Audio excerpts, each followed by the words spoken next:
now that I'm all caught up on the MCU in preparation for Endgame tonight, I finally took some time to actually watch some horror again. It's been too damn long, so I went with Netflix's The Silence. I like to check out all these Netflix original horror movies. And this one stars Stanley Tucci. It stars the chick from, Sabrina, and Sally Draper from Mad Men. We got Miranda Otto, who plays Éowyn in Two Towers: Return of the King. Anytime you're a Lord of the Rings person, you're always going to be a Lord of the Rings person to me. And then we got John Corbett, who would be best known for Aiden in Sex and the City, which I actually have seen all 6 seasons and 2 movies of. That last movie sucked, though. But I am a big fan of Sex and the City.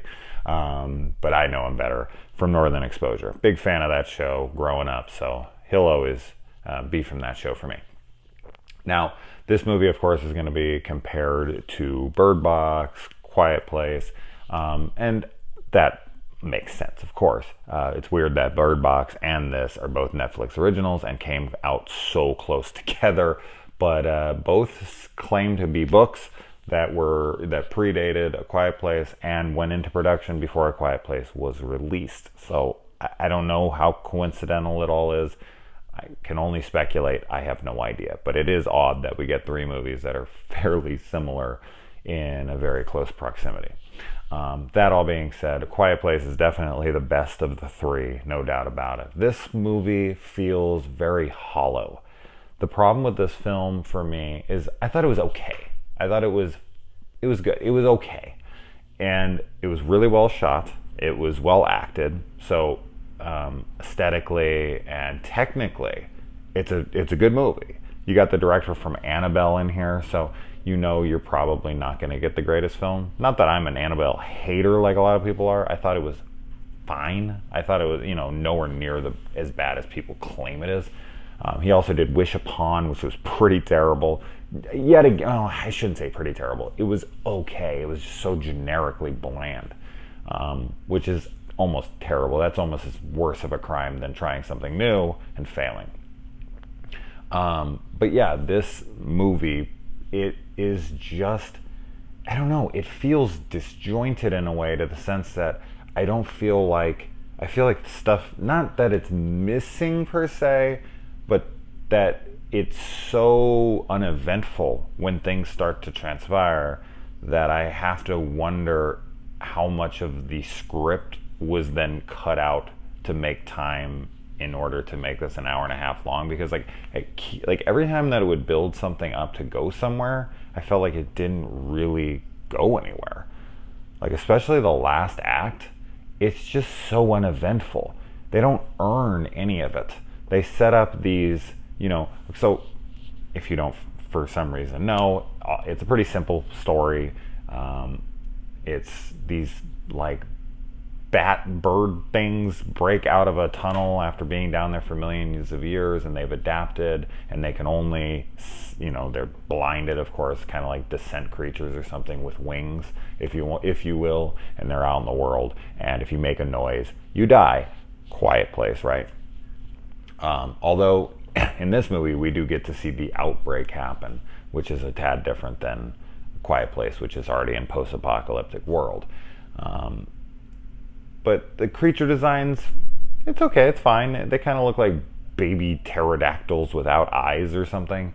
The gore, very, very little. It's all aftermath stuff. So there are bodies that are laying on the ground and they've been picked apart by like vulture-esque creatures. They call them like vesps or something in this.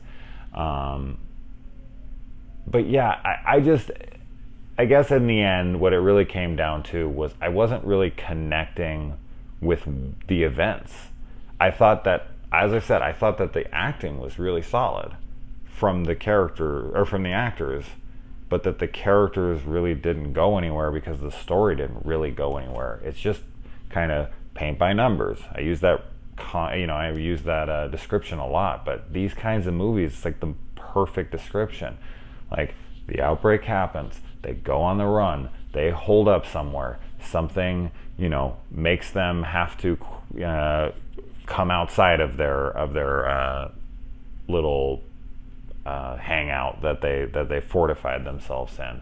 There is an an extra outside threat for some reason, and that extra outside threat, that is so lame. It really is. It's like, it's, as I said, it's not earned is the problem with that extra threat. It's just there out of nowhere. Then it's, you know, teased that something more is to it, and then there's something more to it for like a minute, and then it's over, and the movie ends, and you're like, that was it? That's all this movie was? So it's just, it's too generic to be interesting. There's nothing new here that you haven't seen a million times. These are the kinds of movies that I scratch my head on how the fuck they get made. Like, it actually kind of angers me that movies like this get made. Because if you're bringing nothing new to the table, then what's the point? Like, we have another, I can fucking pick out, you know, 20, 30 movies from this catalog up here of identical films. So why? Like, why even waste film? Why waste actors' time? Why waste producers' money making the same fucking film again if you're not going to bring anything creative, anything interesting? And I guess that sounds like I hate the film. I kind of do. It's an okay film. And for me, that's something I hate more than anything. I hate okay movies because it's just, they didn't try anything. And fuck that. So, not something I would watch at all. Watch A Quiet Place. If you're going to watch any of the three that I mentioned, watch A Quiet Place. It is easily the best of the three. Bird Box was a little better than fine.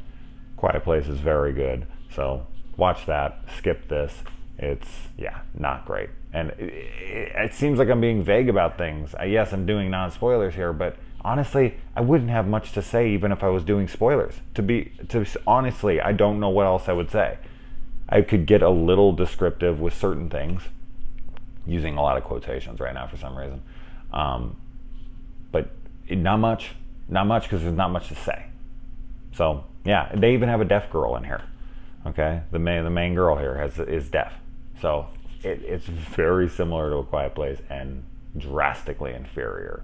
So anyway, did you guys like it? I mean, I hope you did. If you like it, you know, good for you. But man, it did almost nothing for me. The ending or the beginning started out and it was okay. I was like, all right, this isn't bad. Like, I like this. I like the family. I like the, you know, the chemistry between them. It felt like a genuine family, as I said, aesthetically, and the you know, technical sides of things, it all looked great. So I was like, oh, this is a well-produced movie, this and that, you know, hopefully it goes somewhere. And then when I saw the bodies and they were all picked apart, I was like, oh, there might be some really cool gore in here and whatnot.